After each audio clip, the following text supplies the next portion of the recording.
निर्वाण प्रकरण सर्ग 228। श्री राम जी ने पूछा, है भगवान, आपने जो कीटक का वृत्तांत कहा था उसका तात्पर्य मैंने कुछ न जाना। वे कीटक कौन कौन थे, वह वन क्या था और आपदा क्या थी, सो कृपा करके प्रकट कहो। श्री वशिष्ठ जी बोले, हे रामचंद्र जी, ये सब जीव जो तुम देखते हो वे कीटक है। उन पर अज्ञान रूपी आपदा पड़ी है। आध्यात्मिक, आधिभौतिक और आधिदैविक तापों की चिंता से वे जलते हैं। आध्यात्मिक काम, क्रोध आदि मानस दुख है। वात, पित्त, कफ आदि आधिभौतिक देह के दुख है। और आधिदैविक वे दुख है जो ग्रहों से अनिच्छित प्राप्त है। हे रामचंद्र जी, उनमें प्रयत्न करके जो जीव शास्त्र रूपी वन में गए वे सुखी हुए, और जो अर्थी सुख के निमित्त शास्त्र रूपी वन को सेवते हैं उनको सत्य कर्म रूपी लकड़ियां प्राप्त होती है, जिनसे नरक रूपी उदर पूर्ति का जो दुख था वह निवृत्त होता है और वे स्वर्ग रूपी सुख को पाते हैं। फिर शास्त्र रूपी वन का सेवन करते करते उपासना रूपी चंदन वृक्ष प्राप्त होता है। उससे और दुख भी निवृत्त होते हैं और वे विशेष सुख पाते हैं। जब जीव अपने इष्ट देव की सेवा करता है तब स्वर्ग आदि विशेष सुख को पाता है और अपने स्थान को प्राप्त होता है। फिर जब शास्त्र रूपी वन को ढूंढता है तब विचार रूपी रत्न विशेष पाता है। जब सत्य असत्य का विचार प्राप्त होता है तब सब दुख नष्ट हो जाते हैं। यह जो सुख प्राप्त होता है वह शास्त्र से ही होता है। जैसे चंदन और लकड़ियां आदि पदार्थ वन में प्रकट थे और चिंतामणि गुप्त थी, वैसे ही और शास्त्रों में धर्म, अर्थ और काम प्रकट है, पर ज्ञान रूपी चिंतामणि गुप्त है। जब जीव दूसरे शास्त्र रूपी वन को वैराग्य और अभ्यास रूपी यत्न से खोजे तब आत्मज्ञान रूपी चिंतामणि को पाता है।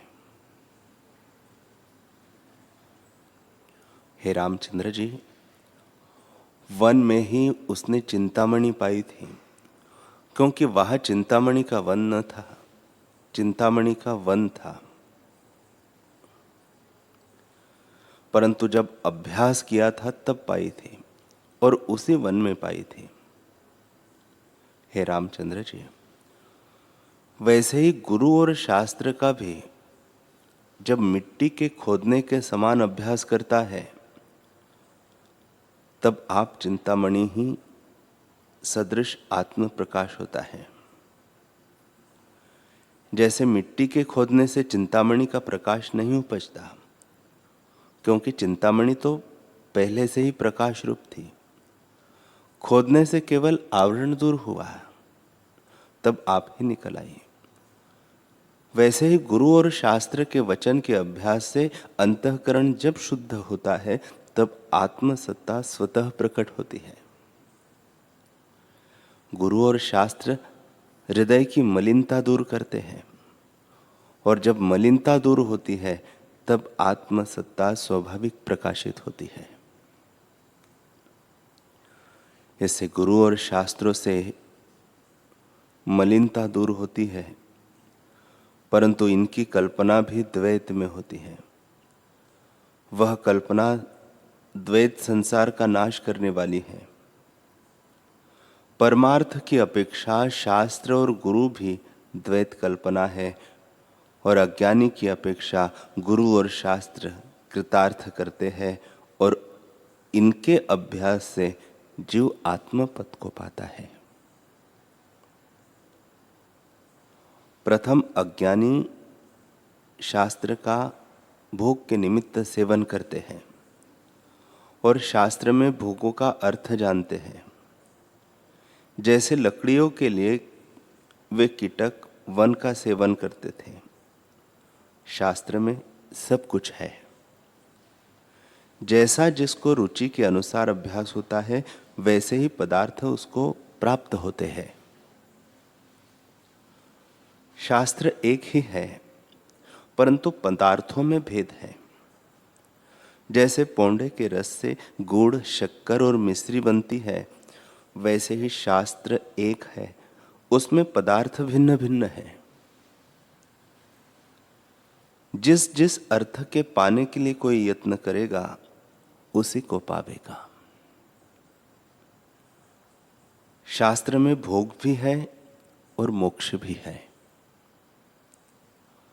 अज्ञानी भोग के निमित्त यत्न करते हैं, परंतु वे भी धन्य हैं, क्योंकि शास्त्र का तो सेवन करने लगे।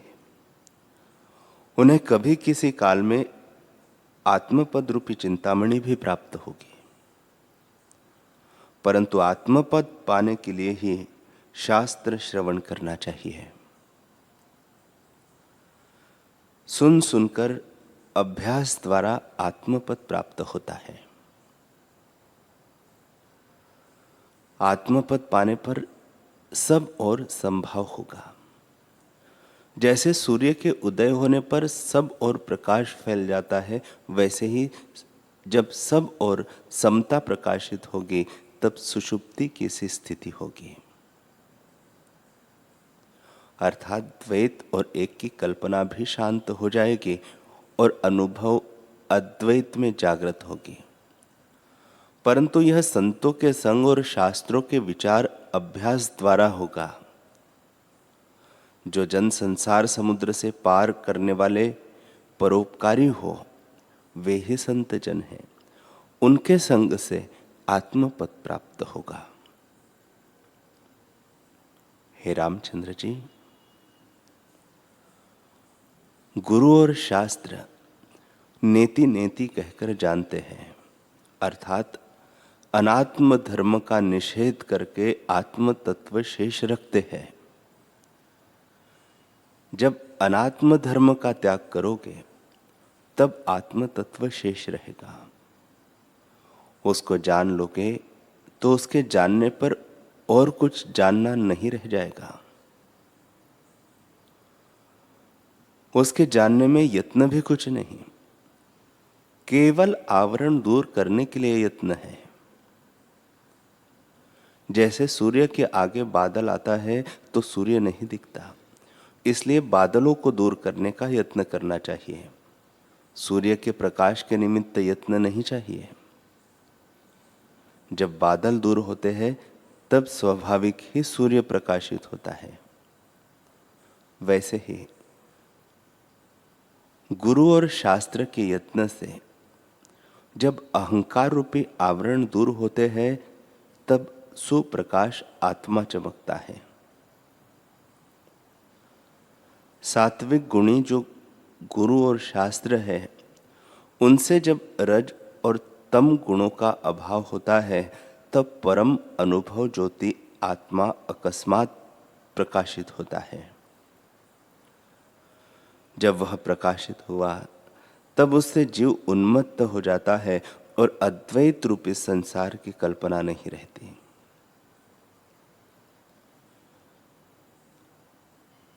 जैसे सुंदर स्त्री को देखकर कामी पुरुष उन्मत्त हो जाता है और संसार की सुरती भूल जाती है, वैसे ही ज्ञानी आत्मपद को पाकर उन्मत्त होता है और संसार की सुरती उसे भूल जाती है। वह परम ऐश्वर्यवान होता है। उसका साधन केवल शास्त्र का विचार है। उसके सेवन से चिंतामणि पाने का जो दृष्टांत कहा है, उसे इस प्रकार जान लेना।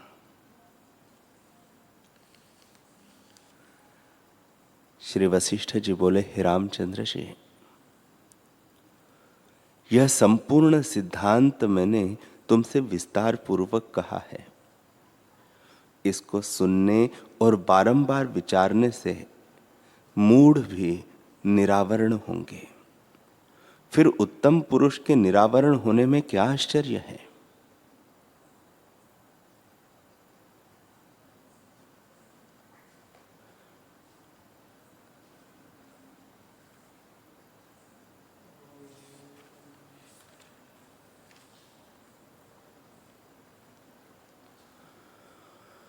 हरि ओम।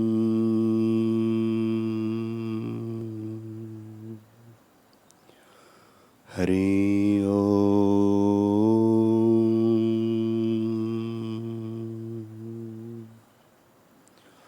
ओम सहनाववतु सहनौ भुनक्तु सह वीर्यं करवावहै तेजस्विनावधीतमस्तु मा विद्विषावहै।